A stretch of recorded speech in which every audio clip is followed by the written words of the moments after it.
Welcome back to the channel, friends. It's always a gift to have you here in this growing circle of thoughtful, reflective viewers. If this is your first time, thank you for joining us. Make sure to subscribe, like, and share your story in the comments below. This is a place where we explore not only the outer journey of life, but also the rich, subtle, and sometimes challenging inner journey of self-discovery and spiritual awakening. Today, we are diving into one of the most misunderstood but deeply liberating teachings in all spiritual traditions, letting go. But not just letting go in the abstract sense. We're asking, what are you truly releasing when you let go? Is it a person, a thing, a failure, a memory? Or is it something deeper? What if letting go is not about what's in your hand, but about what's in your mind and heart? Many people think letting go means giving up, surrendering, or losing. But what if we told you that true letting go is not about weakness, but about strength? Not about scarcity, but abundance? What if every time you release a burden, a grudge, or an expectation, you are not left with less, but open to more? Let's begin with a story. A businessman with a massive empire, dozens of companies, thousands of employees, lived with chronic insomnia. Despite his outer success, his inner world was a battlefield of stress and anxiety. One day, seeking relief, he visited a monastery and shared his troubles with a monk. The monk handed him a cup of water and asked him to hold it in the air. "It's not heavy," the man said. "Keep holding it," replied the monk. 10 minutes later, the man's arm began to shake. "The longer you hold it, the heavier it becomes. This is your mind." That realization cracked something open. He didn't quit his business, but he changed his approach. He stopped micromanaging, learned to delegate, prioritized well-being over endless expansion. "I used to think success meant control," he said. "Now I know it means freedom." What he let go of was not his company, but his compulsion to control it. Not his ambition, but his fear of failure. Not his goals, but his self-worth being chained to those goals.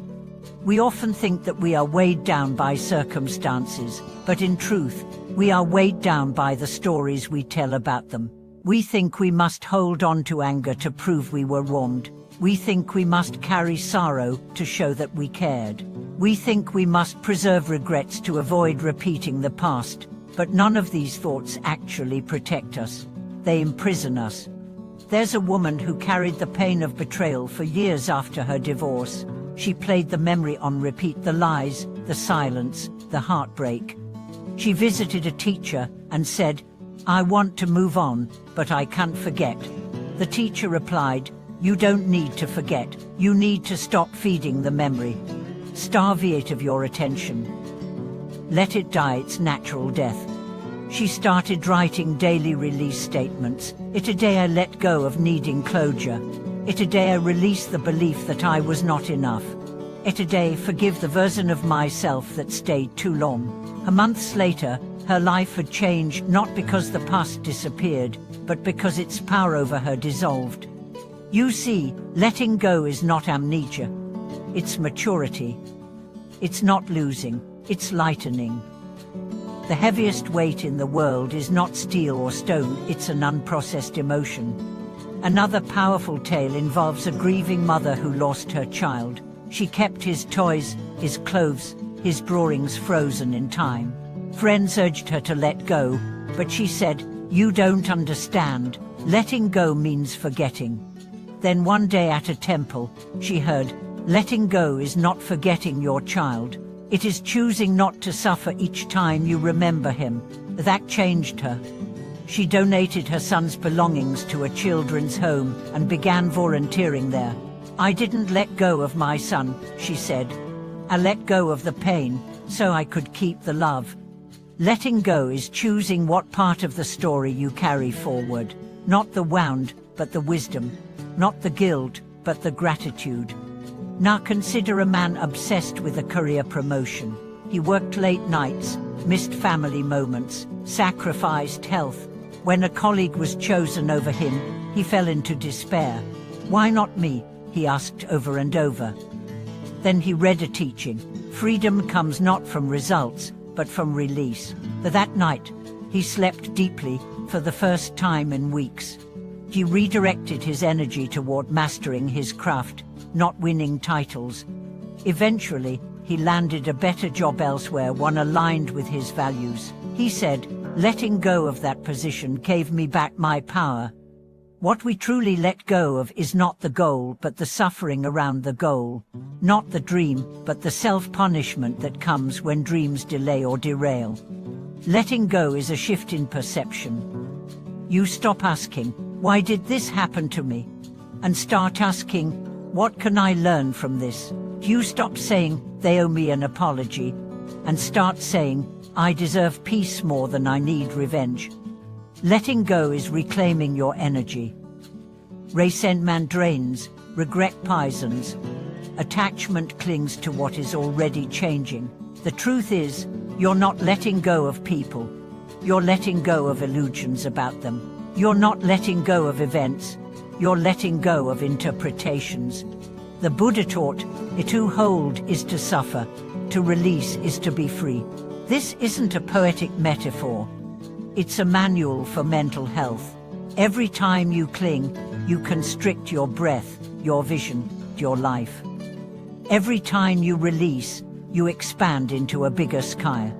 There's also the mistaken belief that letting go means inaction. Not at all. It means choosing action from clarity, not compulsion. You still show up, you still give your best, but you're not enslaved by outcomes. You are not fighting life, you're flowing with it. A monk once said, "The bird does not grieve the wind, it adjusts its wings." That is the essence of letting go. It's not quitting, it's adapting. It's surrendering not your strength, but your struggle. Let's look at the idea of letting go as true wealth. What is the richest person in the room? The one who needs the least. The one who can walk away from the deal, the praise, the drama, and still smile. When you don't need to prove, possess or persuade, you're free. That's real luxury. There was a man falsely accused and publicly shamed. He spent years trying to clear his name. Then, after a serious illness, he had a vision. He was climbing a mountain with a huge sack on his back. He was tired, near collapse.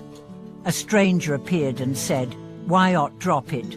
When he woke up, he knew what to do. He stopped defending himself. He began writing, teaching, planting. Years later, people sought him for wisdom. "I lost my reputation," he said, "and found my soul." Letting go gave him back himself. So ask yourself, what are you still carrying that you no longer need? A story, a standard, a sorrow. What would happen if you put it down? What space would open up? What lightness would emerge? You're not letting go to escape. You're letting go to engage more fully. To stop being haunted. To start being here. As we come to the end of this reflection, remember, letting go isn't something you do once. It's a practice, a moment-by-moment choice. Some days you'll feel the weight again. That's okay. Just notice, breathe, release, again and again. Thank you for watching this video. If it touched you, share your letting go story in the comments. What did you release, and what did it give you in return?